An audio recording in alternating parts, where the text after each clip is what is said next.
AIs are going to sort of accelerate to that degree where they're ahead of us in every game, and and that could be okay if we're trying to, maybe they'd be ahead of us in like how to solve climate change and come up with specific steps we could take, to ameliorate the problem in certain ways, things that we can actually within our control we hadn't thought of before in certain ways, but or it could go the opposite way. It could be that we become slaves to it as well. We could become so dependent on AI that it finds a way of manipulating us to do things and turns us, especially if we got really over dependent and being combined with an internet where you had to log into the internet to do your daily business, or you'd be like, you wouldn't be allowed to have water, or you wouldn't be allowed to have food supply. You couldn't order food. Yeah. Well, some things like that could happen.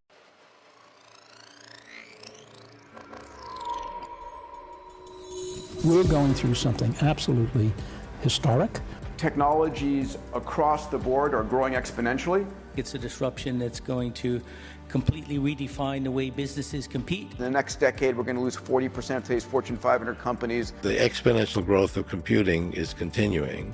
AI is nowhere near its full potential. Whether you like it or not, that the future cannot be stopped by anyone.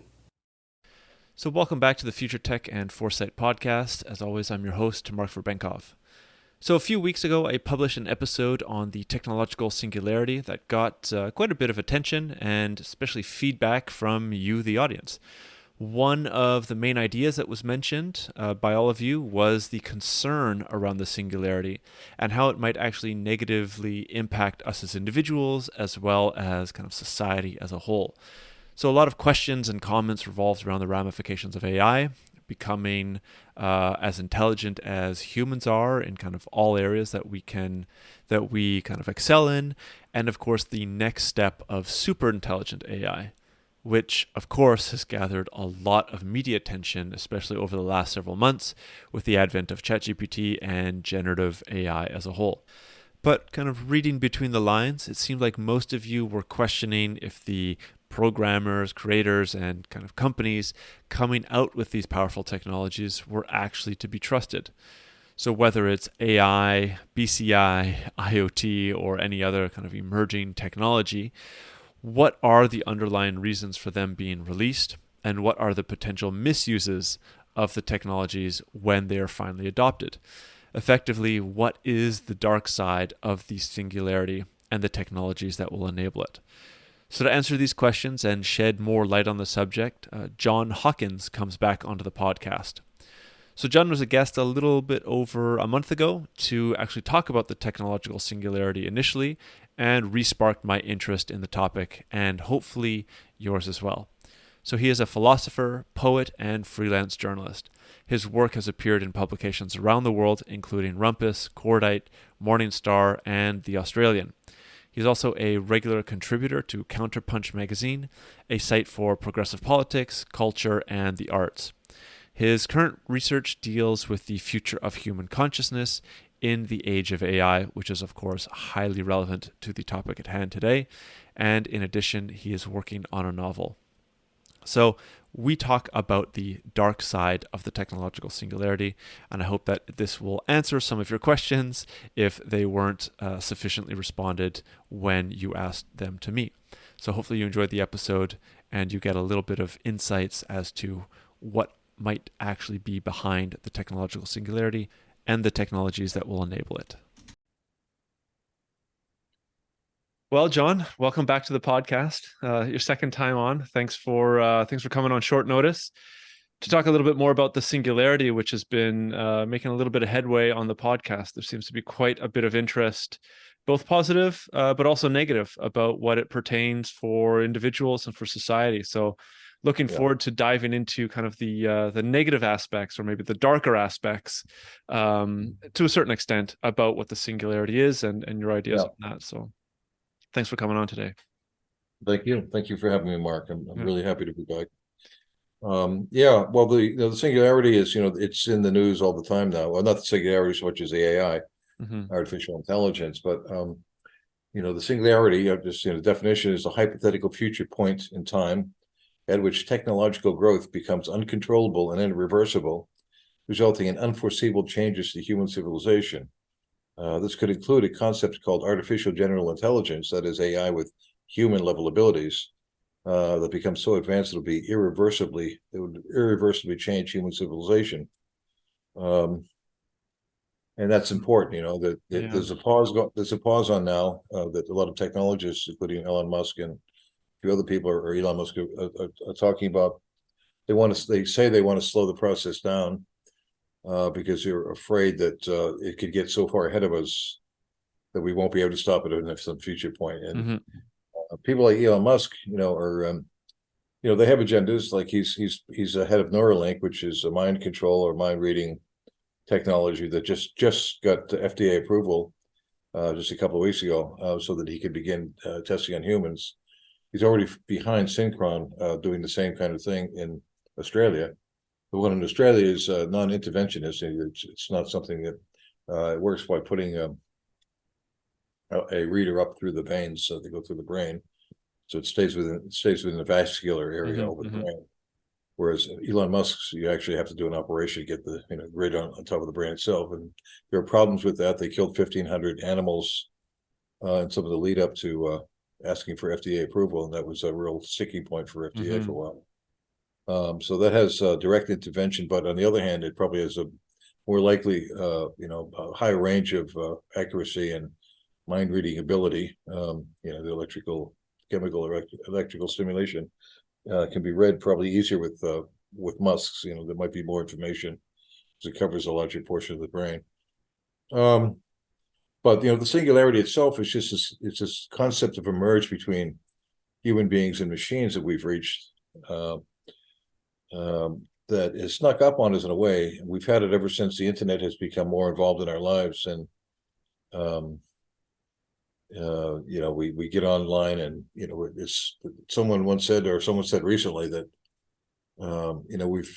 there are more writers today than ever before in history. More either texters and emailers and people just writing every day information that. Once upon a time, there'd be a lot of silence between their missives, they'd have to send a letter in the post. It'd be longhand, it'd be well considered. You'd sort of take your time writing it so that the message you're trying to get, since you would, be quite a while maybe since you could get a response, often well considered. And there doesn't seem to be that problem anymore. Now people, the tweet is a good example of something where, it's 140 characters. There's not a whole lot you can get across 140 characters, but it produces a kind of reactionary mentality. Some people would argue, where people feel obliged to, the Supreme Court just struck down, Roe versus Wade. Then armies of people are online giving their opine, all that kind of thing. So it's it's an acceleration of how information gets passed around, and you can there's the fear that the Russians or deep state or somebody can influence us emotionally online, and there's some evidence for that happening, including within the ranks of Google and Facebook and places like that. In the movie The Social Dilemma, a lot of the founders of those technologies were really concerned that was happening already, that people were being manipulated. There was people were, the companies were losing control of that because algorithms are taking over. They're all automated, and they're pushing things that people wouldn't ordinarily, freely choose for themselves. So anyway, so the singularity just it refers to free thinking. You could say free thinking human beings. We're all born. The one thing we supposedly have over the rest of the animal kingdom is a queendom, or no royalty involved at all. But over animals in general is our ability to be conscious, and then out of consciousness comes language, and out of language comes the ability to negotiate reality with each other with words. That's on a good day, and then and that's that's different than what we see in nature. We don't see a lot of that in nature, but we're finding out now that we're wrong about that too. The bees and even plants, all kinds of animals, other animals communicate in such a way that we could, if we wanted to change our way of looking at things, consider it consciousness, just not human consciousness. So the singularity is really more refers to humans and machines. Now, machines are considered cold and dead, and and basically need to be programmed. They're no more useful than a computer is. A computer is based upon, Alan Turing information, where computer is basically an emulation of what the human mind does. You get long-term storage, you get short-term RAM, things we do in every day before, we remember some things and we throw away the rest. Otherwise we'd be overburdened with information. And we have a processing system that does all of that. So short-term, long-term processing. And it's become to the point where now that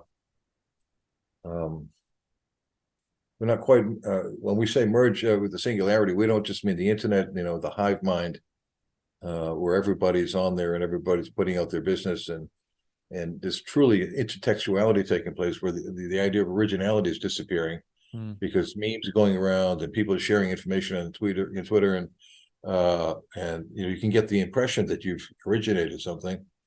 You can sometimes think that in a tweet or something, but then you find out that it's already been circulated, or we're getting a situation where, like, we often have wondered, like, how could the Egyptians have pyramids and South Americans had it at the same time? How is that possible? Right. Ability for them to communicate. And is that more and more of that happening, where people are able to come up with discovering that people have had similar ideas all over the world, sometimes simultaneously. Yep. And as that happens and we continue to merge, you could see a positive thing happening out of that. I think I talked last time about the idea of an Alexandrian library coming, yes. or Asimov's, the foundation or something like that, where there's this huge library of information that's accessible to all of us. We can do anything we want. Learn a language, go deep diving into the ancients while we're on a commuter bus or something, and all of that's great. So that's the singularity. My own view sort of goes along with Sam Altman. Sam Altman's the CEO of OpenAI, and he said that he believes that the AI revolution will be the biggest one in history, bigger than the Industrial Revolution or the Internet Revolution. In fact, all of the revolutions combined. He says AI will, if it hasn't already passed human intelligence, it could lead to stupendous projects involving solutions to the greatest problems humans have faced for millennia. Or it could lead to a dystopian nightmare we won't wake up from, as if we were in an opium dream. He's one of the first to call for pause, because the gold rush begins in earnest. Before the gold rush begins in earnest, and we humans can't stop the consequences. Yeah. And I'm totally in line. I'm totally for AI. I'm totally for a singularity. I'm totally into transhumanism. The next step of, I'm not afraid of evolution involving we're changing what we are. That's sort of part of what we always were anyway. We came from the soup, the soup all those years ago, all those millennia ago, and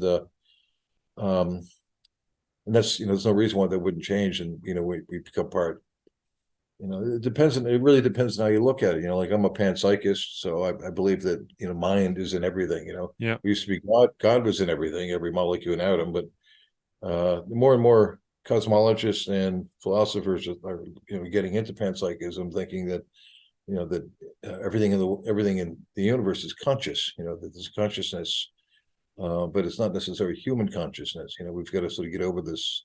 When we think of AIs, we think of apps a lot of the time, and we think of AIs as objects, that we control outside ourselves. But what if that isn't true? What if we were talking to Alexa, through a smart TV or something, and we're just in early days now, but over time it started saying things back to us that were kind of profound. We sort of, where did that come from? Sorry to cut you off, but kind of like this idea of the emergent properties that some people have been talking about with regards to some of these LLM programs out there, right? I think there was I can't remember the name of the language. It was like Bundy or something like that. It was asked to respond in that language. It hadn't been trained in that language.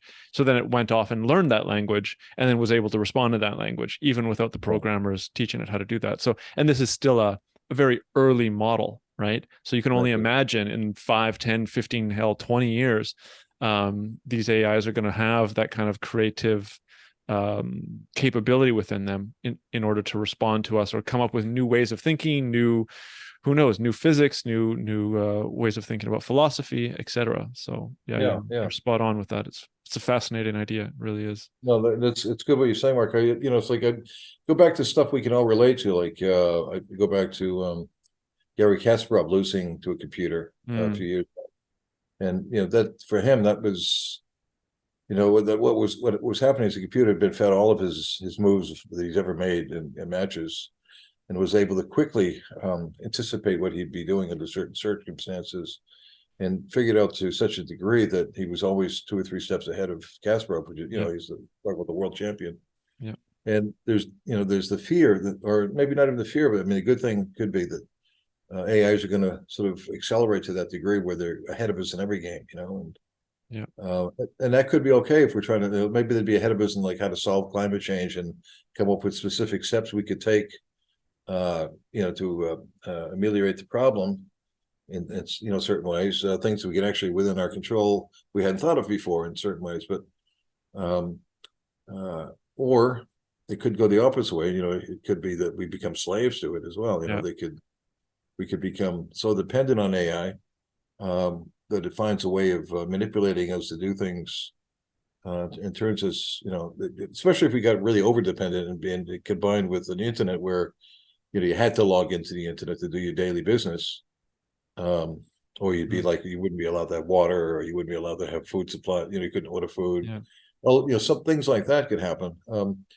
But the artificial intelligence is just beginning. It's early days. It's already exciting a lot of people. It seems like when ChatGPT 4 just came out, I think in December, right? Or 3.5, yeah. Then I think 4 was this year. They had 4. 5 is probably already underway, and it's only all of this is combining. I think the real problem of making it lean towards dystopian rather than utopian is because it's combined with problems we have, major serious problems that could end our species, sixth extinction, climate, and Chomsky's afraid that we might go ahead and nuke ourselves anyway because we're stupid. And then there's population growth nobody wants to talk about. The political system we have is the best thing that can happen is a combination of democracy and the free market, and so that essentially when it goes around the world as a way of operating, that everybody's guaranteed essentially a middle-class lifestyle. And that if you think of that in terms of resource acquisition, then that can be a problem if you think of where all the the metals and where everything's going to come from. We're already starting to lose potable water. We're losing our ability to find certain kinds of rare metals that are important for computing.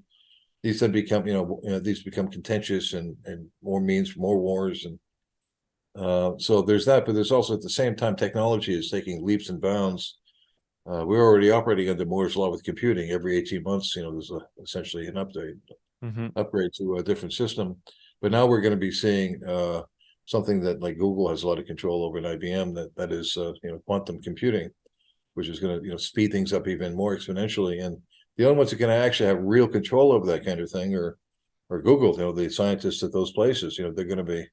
So there's that. Who's going to control the technology? But then there's the age-old problems we just haven't been able to solve over thousands of years, and that's racial and economic and all these inequalities. We just can't seem to find a way of agreeing. We always end up splitting among elites versus the plebs, and the plebs settle for a buffer zone of middle class. The middle class fights to keep a middle class, which means keeping plebs down to pleb level, and they make little small steps up towards towards the elite over their lifetimes. But there's no the kinds of utopian promises we've been looking for with socialism and communism. They just don't max out. They're very difficult to come to fruition because of the way human nature works. So we're stuck. I think basically I'm saying we have this problem coming along with what AIs can do to help us, but it's being taken over by marketers. It's being taken over by the people who are in charge of the technology, who have their own agenda. You listen to Eric Schmidt of used to be the CEO of Google. I was reading a book he wrote a couple of years ago when WikiLeaks meets Google. He was talking about like how one day everybody will have a robot in the house and a holograph machine in the living room, so that if your kids get really looking like they're being spoiled and start fighting little brats, you could send them on a holographic journey to the slums of Mumbai for a couple of hours. To me, that's crazy thinking, but it might be prevalent thinking, that's among some of the people who are in charge of things. So there's that, and then there's economic, the political stuff we just can't seem to solve, coming at the time when we have, potentially, species-ending problems that we can't seem to solve, and speed up. The quantum speed up is another paradigm on its way. It's separate from AI. It's going to be the acceleration of. It may be that only AI can keep up with it. That it's suited for AI, but it's not suited for humans. For information to be traveling at the speed that quantum promises is surreal at the very least, and maybe impossible for humans to gather in. And so we have to get some problem solved with AI along the lines of trust, definition, regulations. What are the limitations that we are expecting, while at the same time admitting that there's a lot of rogue elements out there. And technology is becoming easier and easier to procure. There are people who can do human genome projects at home practically now. They use CRISPRs at home, and it may be that they won't. In the future, it won't be Columbine High School won't be what they should fear. There is not machine guns coming in with kids, but some kind of weird. Some kids using CRISPRs to sort of create chimeras or something that really messes with people.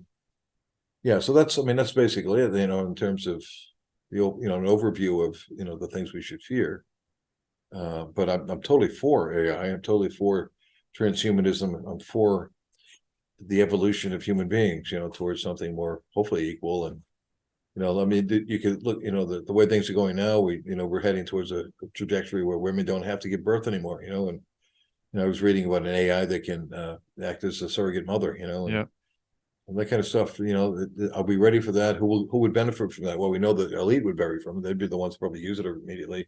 It's unlikely to be something among the hoi polloi. So we have to solve all of these problems. Who benefits?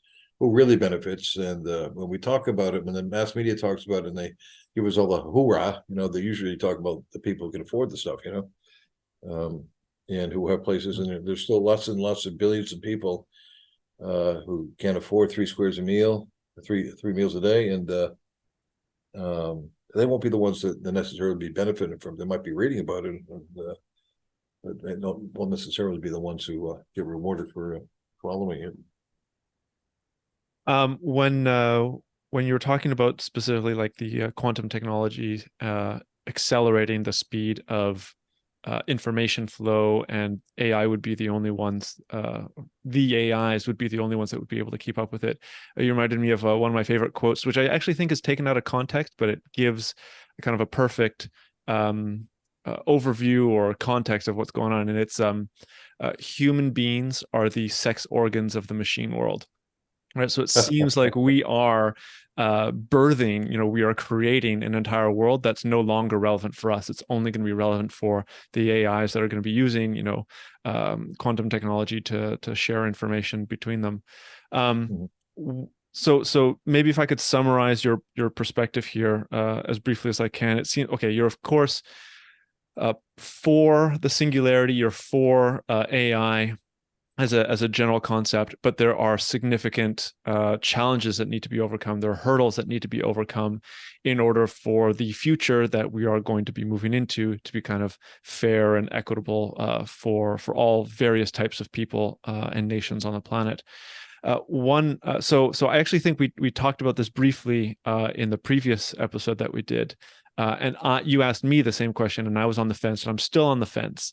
And one of the things that I took away from our conversation that I've been thinking about since then was, well, how have technologies in the past been used, and how have they benefited certain groups of people, rich or poor, or different countries, etc. And I still think that the internet might be one of the best examples that we can maybe use, even though it's not perfect, but we can maybe use it as an example for how a future singularity might turn out for the population, for the planet, right? So I would say, generally speaking, that the internet has been a benevolent technology, has been vastly beneficial for everybody across society. You even have people, I was reading about a year ago, there are I believe farmers in different parts in the poor parts of Africa and India that have a smartphone, or even just a normal phone that has internet connection, not even the smartphones, the old Nokias, for instance, and they're able to tap into the information on weather forecasting. So there's a weather forecasting station, and all it does is sends out a little bit of data. They pick up on that, and with that, they are able to plant and harvest their crops at specific times to avoid, hurricanes, tornadoes, various bad weather, and they're able to increase their crop yields to such an extent that even with just this small cell phone that they're using, the amount of people that have starved to death has dropped significantly with no other technologies, mind you. It's just this capability of connecting to the internet. But then there's the flip side of things. You have, I believe it's Jonathan Haidt out of the United States talking about self-harm in teenagers and suicidal tendencies for specifically younger preteen and teenage girls that are addicted to Instagram and don't see themselves as valuable enough, so they self-delete or they harm themselves in certain ways. So there's definitely a give and take when it comes to the internet as a technology. And I think what you were saying, correct me if I'm wrong, is that these similar aspects of a singularity are going to be there. And you're in the camp of these positives are going to outweigh the negative repercussions. I'm still on the fence about that, but so maybe the question I can pose to you is, why don't we dig a little bit down into not the depths, but we can touch on the negative aspects of the potential singularity.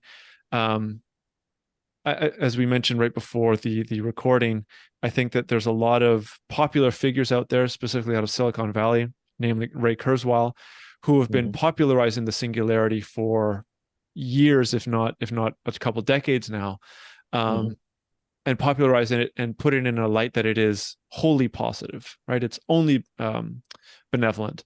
I think we've touched on a couple of the negative aspects, but I think it would do the viewers good to hear specifically your take on, and we can dive into it, your take on kind of the negative aspects of it. So, sorry, the very first question would be, why don't we dive into BCI technology? Because that is one of the things that we've talked about off air that I think touches on it opens the door to the negative discussion of the singularity.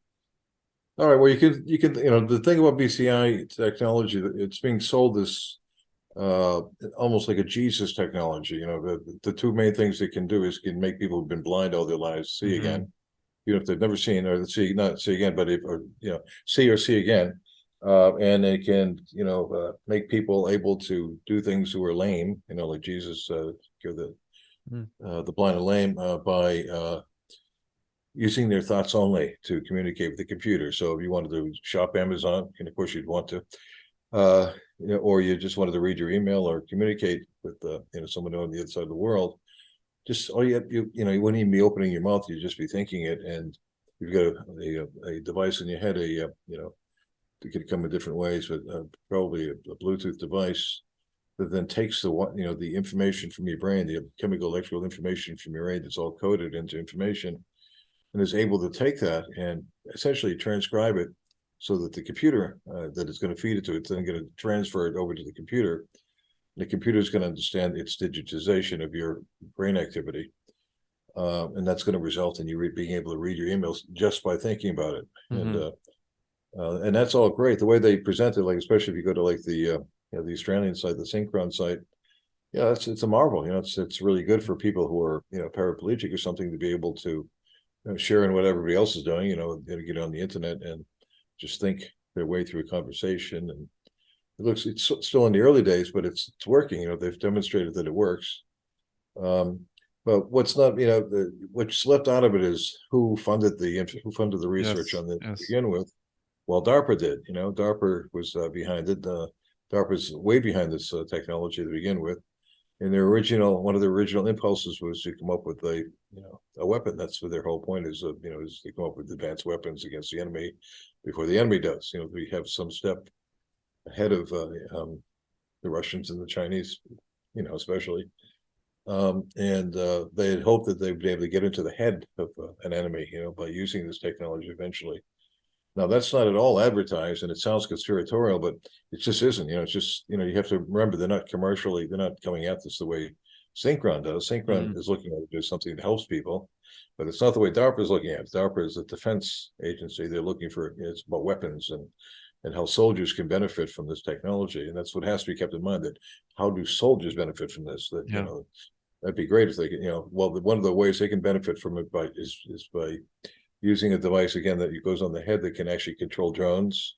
So you could have these people in, say, Ukraine, they're actually able to just go out in the battlefield and literally think of what, how they want the drones to operate over Russia, that's where the Senate. And that's a strange thing. I think that's probably going on there already. There's probably this kind of thing happening. Yeah, I've heard that there's been a lot of more advanced weapon testing in Ukraine. Of course, there's been all this military aid and financial aid, but I've also heard that I don't know which technologies, maybe some early BCI tech connected to drones are, but I've definitely heard of some more advanced technologies just being tested out in Ukraine, because it's a perfect opportunity to do so. Yeah, well, they want to field test it, so it becomes, that's the information that's left out, is what the original motivation of it all is. And the other part that's left out is, like, at least with DARPA, is that people forget that it's a public budget that the monies that this research goes to come from, and all they do is make partnerships with universities, who then make partnerships with companies like Synchron or Accelera, places that they're going to then distribute, do things practical with the technology. And the public doesn't necessarily benefit from that at all. They're paying for it, but they're not getting anything back for it. They're not getting new high schools or new, new schools or new hospitals or new roads. It's just it's part of the defense budget. The defense then allocates a certain amount of that money to DARPA. DARPA then distributes that among the various projects they have and their partnerships. They have their own business model. Opens up these channels for all of these entrepreneurs and businesses to make a buck, and to keep developing in a commercial way things that they go. So there's usually like a 4 or 5 year project time scale for DARPA projects. They don't just go on and on and on. They set up these partnerships, and then they give it to Synchron. Synchron then develops, and then they get venture capitalists involved, and venture capitalists, if they like what they see. In the case of Synchron, Microsoft and Google are involved. Microsoft and Apple are not, Jeff Bezos are involved in and now financing what Synchron does next. They kept bringing in their heavy money. They weren't involved in the early stuff. Once they got FDA approved, though, they're now interested in the demonstration that the stuff works. They're now interested in going to the next step, which may not be. We may have heard the last of the beneficial part, of helping human beings. It might be just the adverse. And now we go on to how we can, like actually read minds. And there's no reason, for instance, we saw like in the ad for Synchron how a paraplegic man could think to a computer, and the computer can think back, which opens up a lot of philosophical questions about the nature of consciousness. If it can be digitalized like that, that's kind of interesting. But also, there could be someone at the other end of the world where two men like you and me could just have our mouth shut right now. And instead of talking to each other, we're actually thinking to each other. It's a conversation without opening our mouths, because we have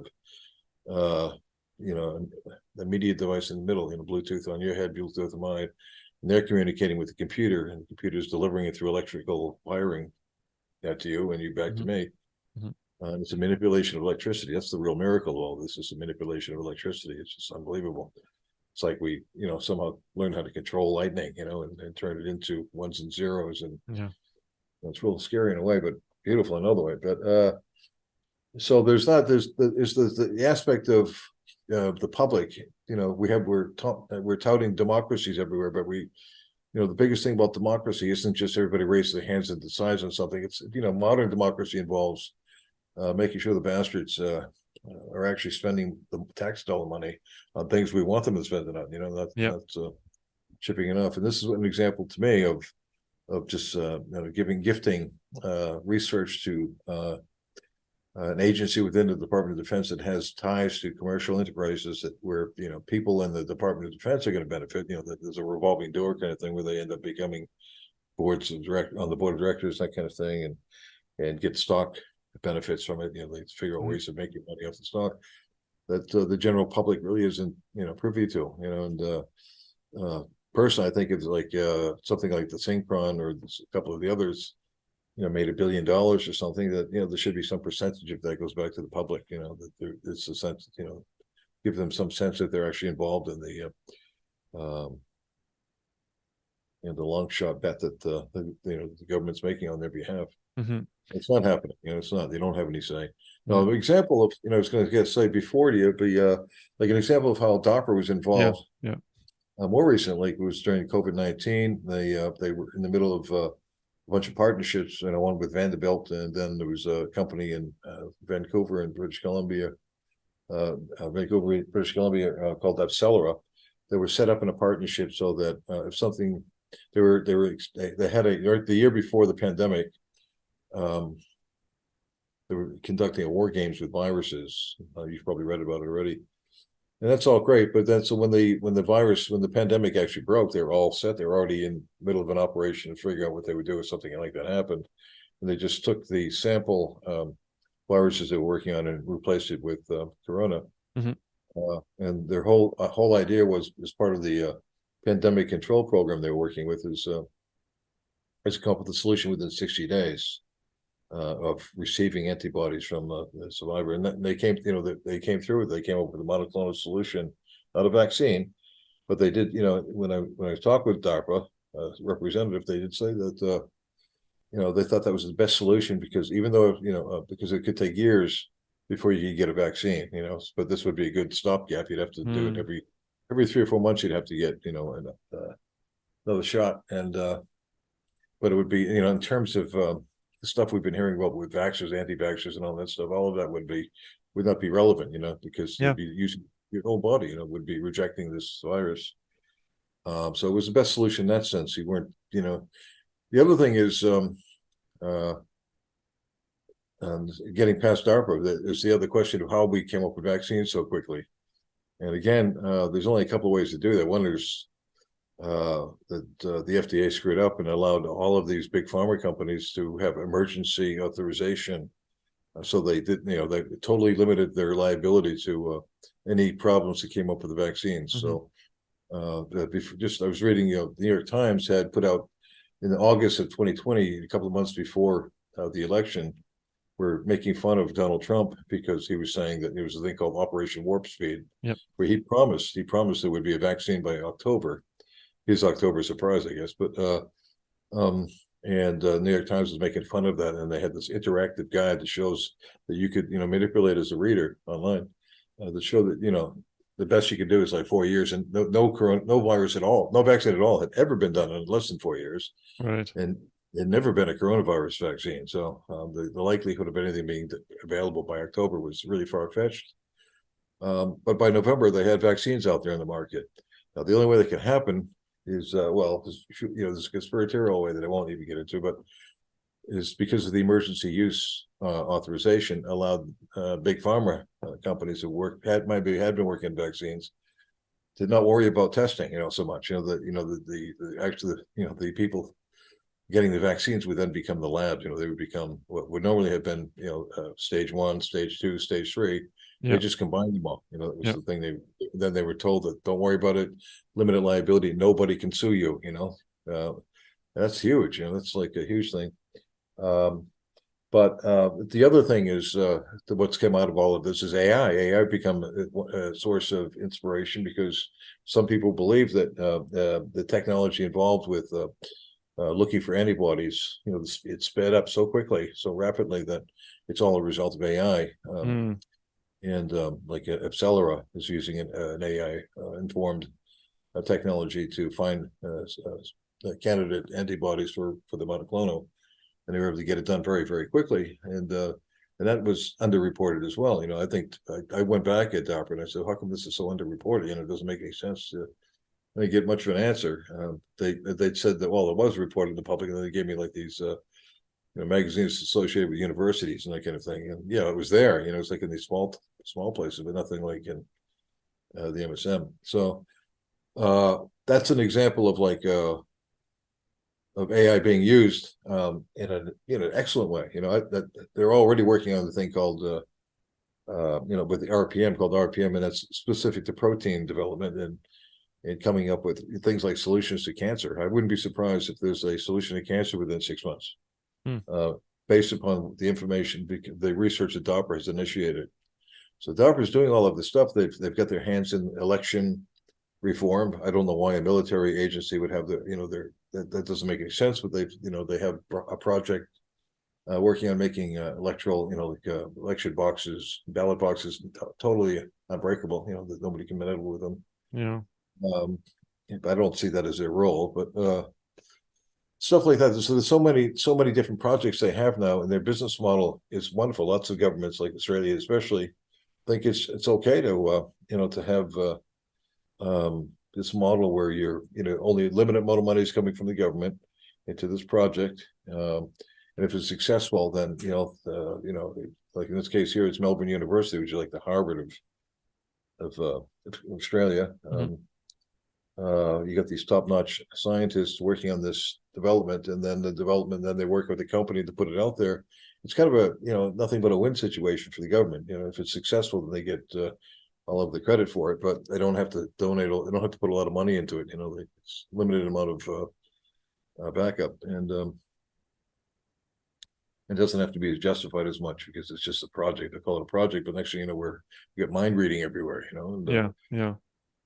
The dark side is that we don't have any control as the public. That if it isn't the government hiding things in the sense that they're not, telling us about some of these things, you're not telling us where the money's going, you're not telling us about the research that's being spent on it, then it's the technologists. It's the Googles, it's the Apples, it's the Elon Musk at Twitter. All of these people actually control all of this stuff. They have their own agendas, and they're out to make money. They're it's the same old thing. The model, that there's stocks that are being put out there that are being bought, and you have to answer to people for where the investment money's going, and so it's money driven. And what should take a slow, long process, like if we had a working United Nations where there's kind of a sense of equality among nations, that we all had an equal say in how things get developed and have global ramifications like AI, we could probably solve a lot of the things we can right now, but we're not. It's sort of privatization has taken over, and people can do whatever the hell they want with projects. Take just one last thing, and you can cut me off here, but we're running out of water, so DARPA suggests we come up with these devices that can extract water from the environment, from the atmosphere. Another one they're talking about is geoengineering, where they're going to introduce rockets that dump all kinds of chemicals in the air that would block the sun.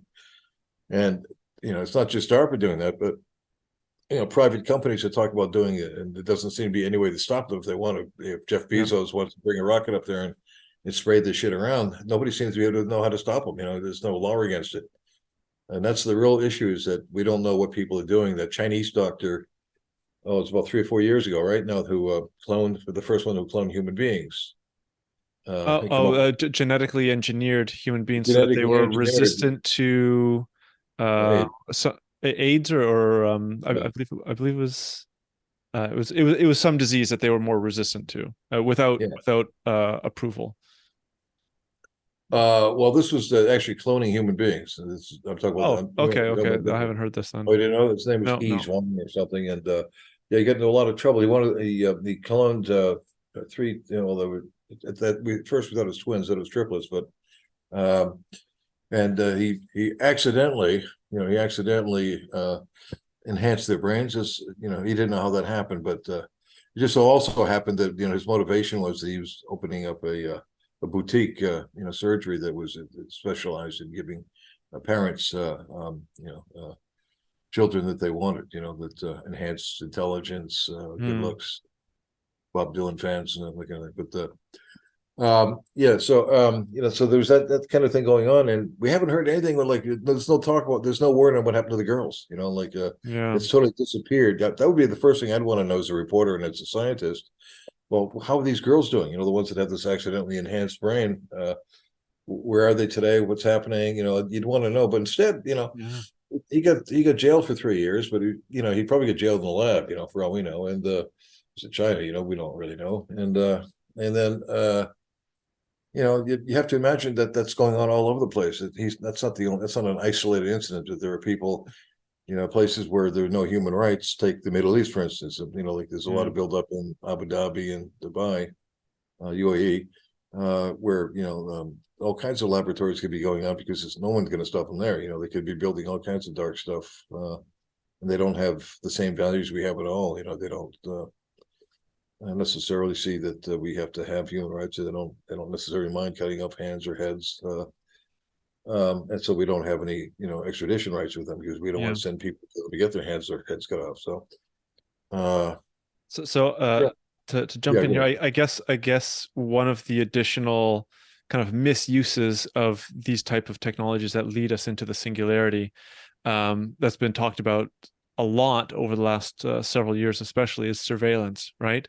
So if you have some sort of BCI technology, whether it comes out of Synchron or Neuralink or et cetera, but if the initial technology is being funded by a DARPA like organization, they're obviously going to be using it for military purposes, as you said. But then if this is taken on by different investors, there could be other types of misuse that enable you to maybe not totally read somebody's mind, but you can surveil certain aspects of what people are thinking, to benefit those people that have invested it or who have bought this technology. I think last time that you were on, you were mentioning there was another case in China where I believe it was a bus driver or a metro driver who had been forced, or a number of them had been forced to wear some of these helmets that monitored their brain states to make sure that they weren't scrolling through TikTok or whatever, and that they had to be focused on the work that they were doing. So there's this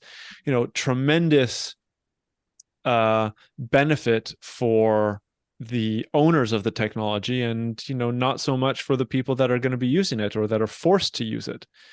Maybe you can correct me on that example and maybe expand on. Oh no, but we don't have to look at China so much. I mean, we at this stage we'd all agree that going from really big in the news. James Risen, a former New York Times reporter, has just put out a book called The Last Honest Man, and he's talking about Frank Church and the church committees of 1975 that warned everybody at that time that already back then, way before the internet, that we already had the capacity through the telephone companies to monitor people in such a way that, as you put it, there'd be nowhere to hide, such as their power already, that they could monitor all of our communications over the phone and over anything telegraphic, and make it turn the world into a nightmare scenario.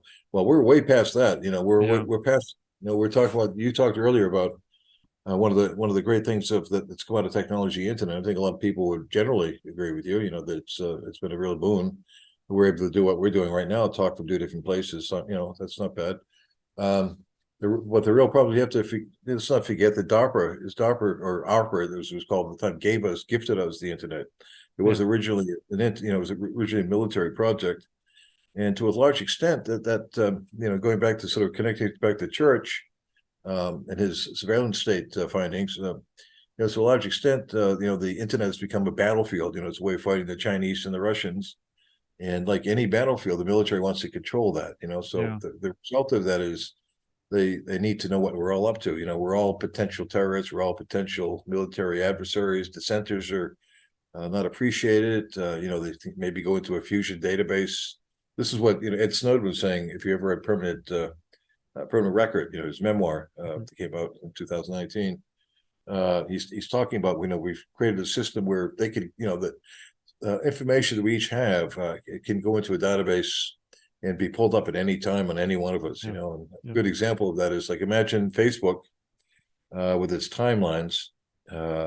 and everybody's personal timeline could be put into a database.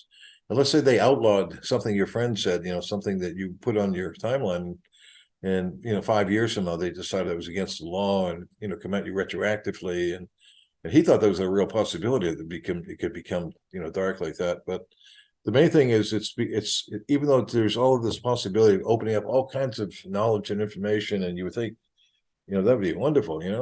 We'd really our brains would blossom. Would be like Jiffy Pop popcorn things here, and the neurons would be popping out of our head or something. But it's more it's getting darker and darker because people want to control the information. It's become something to control and make money off of, and in that sense, it's difficult to see how we could get anything darker, because the information is human. Information is a human thing. It's not a plant thing. It's not a your pet dog thing. It's not the parrot thing. That's a human thing. This language, and if they want to go at the core of that to control it, then it could be really dark. I was thinking of an example of for a lot of people, like this plagiarism technology out there. The big one is called Turnitin. Right? Okay. Now imagine a nightmare scenario where using AI, let's say turn it in the database, because what you do is you upload all your papers to this database, and it gets checked by by a reader that then determines whether or not you use information that's been already available out there by somebody else. But it gets stored there as well. Mm. It's stored in that. But imagine a situation where you wrote a paper, and you get accused of plagiarism because you plagiarized yourself, and it was determined that this information you have out there was something you had already already written, but it was now stored and turn it in at a proprietary right to ownership, and really weird shit like that can happen. I can see happening. It's already kind of like that now, where people are wondering whether generative AI is legal, speaking, along the along copyright lines. That so there's a lot of stuff that you have to wonder whether given the dearth of real progress or solutions to some of our major problems, it can get better or not. We've already settled into, like in the political process with presidents in the States anyway, of settling for the lesser of two evils. And when you think about it, we stop laughing about that. Haha, cynically, that's really what it is. It's like we're not really getting. We know they'll lie to us. We know they won't be fixing roads soon or building new hospitals or giving us health control. All of that stuff we know is just not going to happen. And it's, to me, it's only going to get worse because we just seem to be in love. We seem to be back at that place where we need a Moses to come along with the tablets to tell us this shit can't happen. And we can't be going, worshiping Baal all the time. That it can only, and it makes people crazy, probably. And like the number one on the list was what? Thou shalt not kill. Yeah. And I don't think we don't seem to have any problem with that. The ones who are powerful and rich are certainly doing a great job of returning to that. So, so we're looking for some populists to come along that can, break all the rules. We tried Trump, we tried Obama. We'll try a few others probably. We'll probably come up with the wrong one. We always seem to. We'll Hitler, Stalin, some idiot. But we're at a stage where we can't allow, we can't afford any more mistakes. We're at a stage in human history, where we really can't afford any major fuck ups like a Hitler or a Stalin or anything like that. We need to find, Bernie Sanders, what's his name? Cornel West, somebody with really powerful voices and, intelligent people, instead of, who actually want to do things, philosopher king type quality. Yeah. We don't seem to be anywhere near that. So that's the worry, is that the system is taking over, that it's all becoming automated, that the internet's becoming a battlefield where everybody has to be kept to watch on. We're all potential people who, and the only place that happens is in a society where there's a lot to hide. There are things are going on that they don't want us to know about because it's illegal. And like with WikiLeaks is sort of opening up visions of what's actually happening that they just don't want us to know about. So anyway.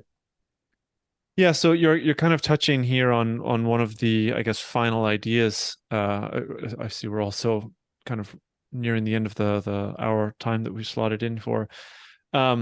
So you mentioned briefly about maybe some, Moses type figure as a solution to a lot of these issues.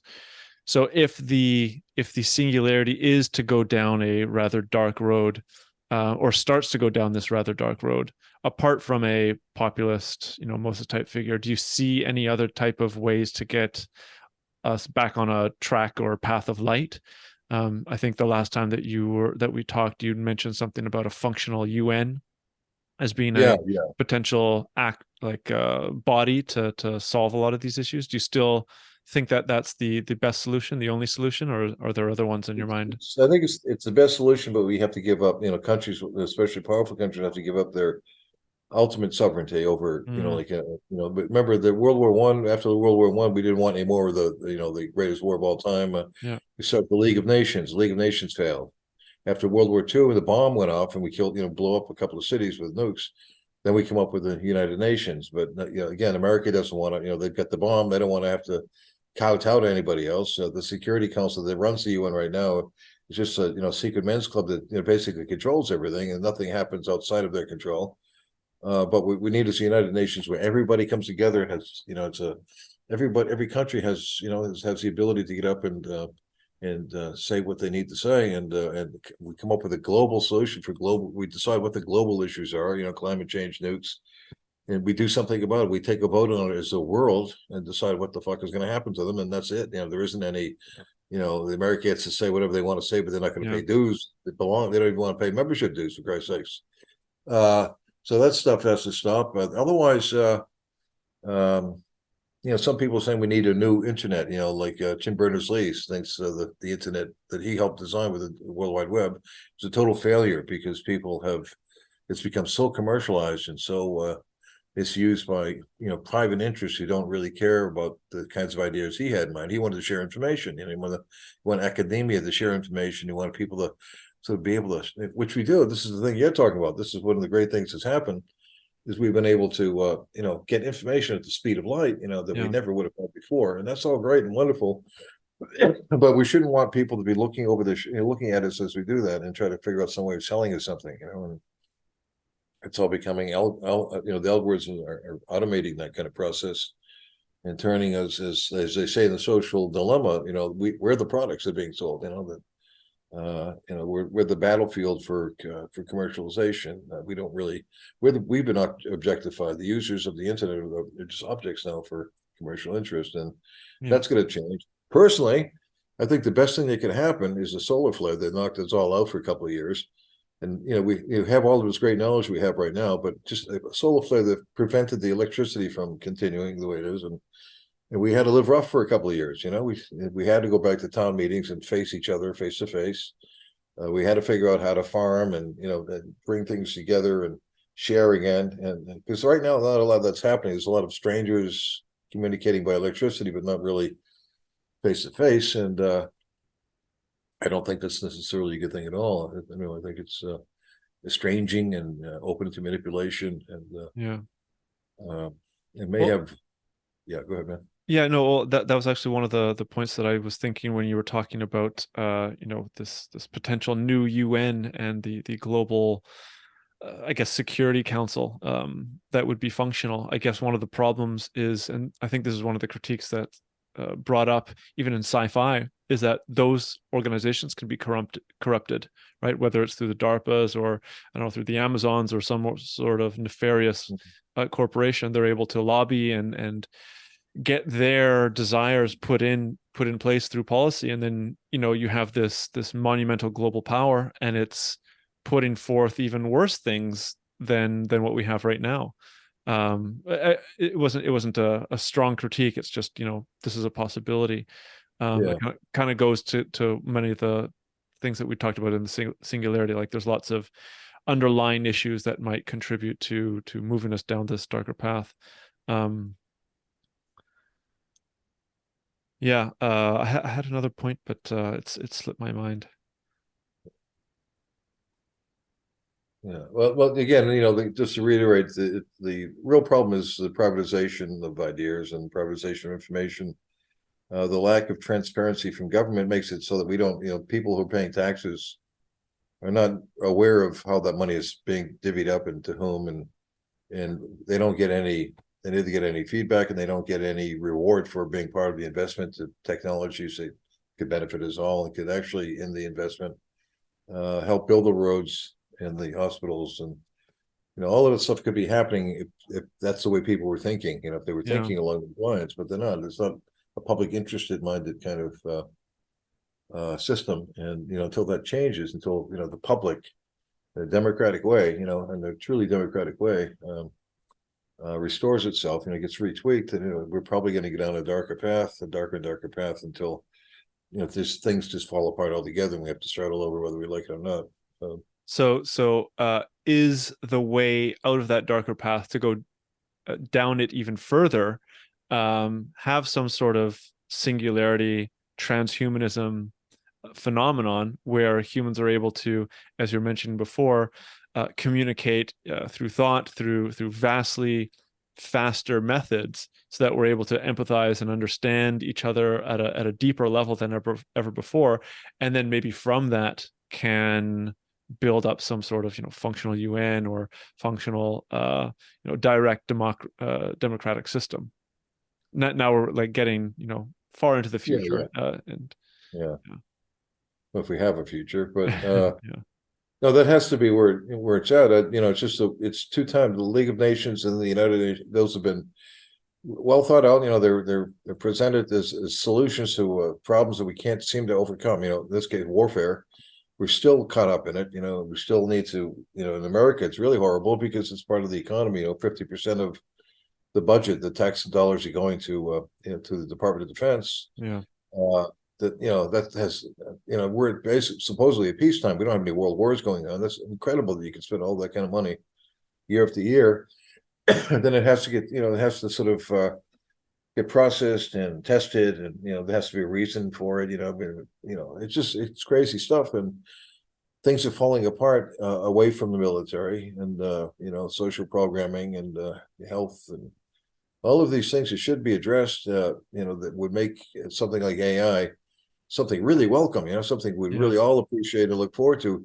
Just makes it one more problem that we have to overcome because we're not being being told that we can participate in a way that's equitable. We're just going to be once again, downloading apps and using apps while also them using us, gathering more and more information from us and our doings. And I don't know. It just seems like a very difficult thing to get out of at this stage because we're not willing to. There's no willingness along leadership to actually to guide us towards something more, if not utopian, at least progressive. And so that's the main issue now. It probably is going to take, as it usually does, a major catastrophe. I don't mean like a 9/11, but more like a partial collapse of society because of their inability to solve things in any kind of meaningful way. It's unfortunate, but we do seem to be a more reactive species than we are proactive. So sometimes it takes, a big kick to the butt to move things forward in the way that they should. As unfortunate as it is, let's hope that a solar flare doesn't happen because. Although I appreciate and I do like the idea of having these local cooperative groups and interacting on a more face-to-face basis, I definitely spend too much time behind my my computer screen.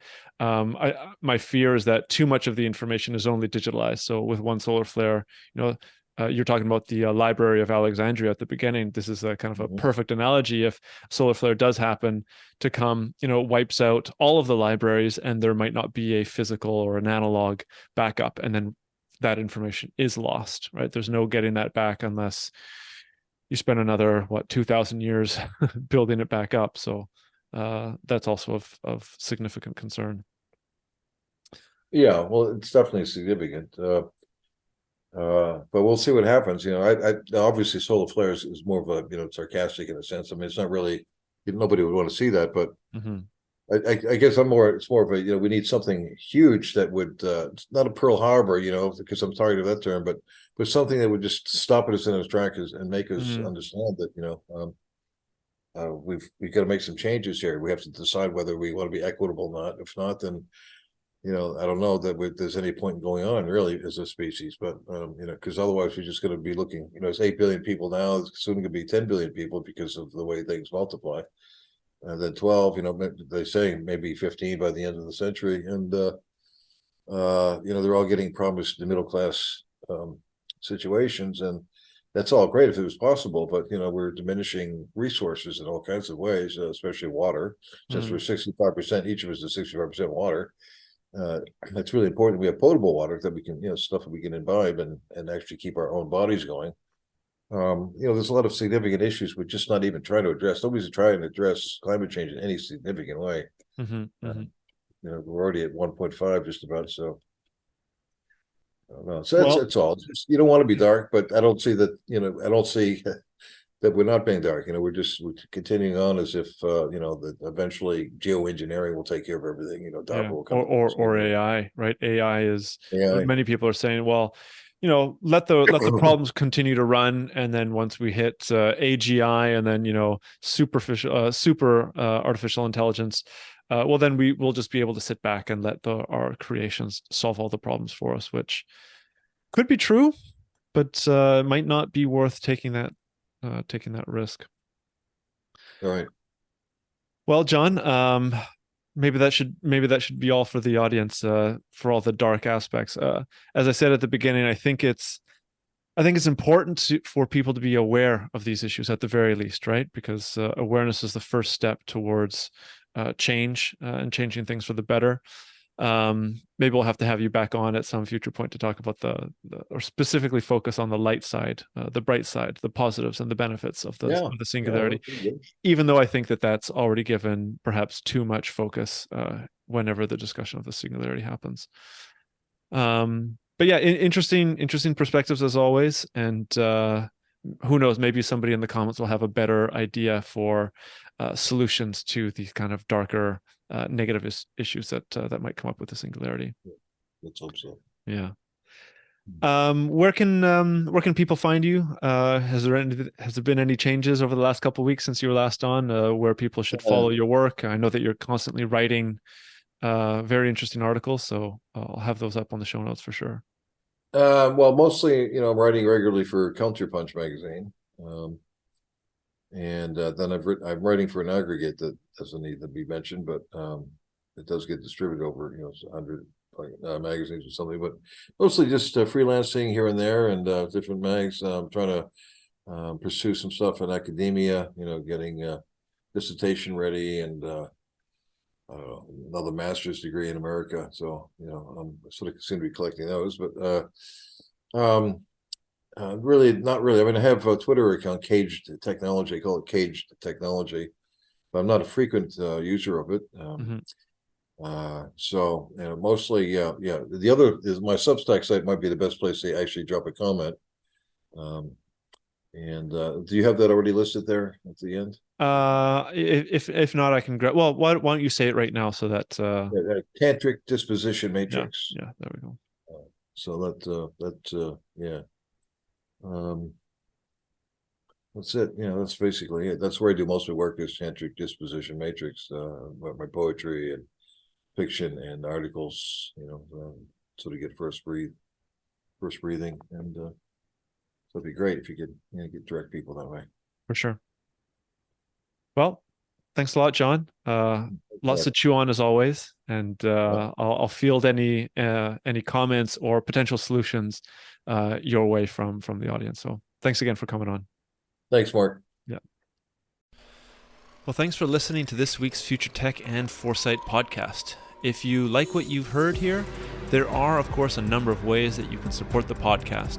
The best way would be to leave a review on Apple Podcasts or give a rating on Spotify, which you can find a step-by-step explanation for on the futuretechandforesight.com website. Alternatively, feel free to leave a comment either on the episode show notes or the YouTube channel, where you can see video recordings of the interviews.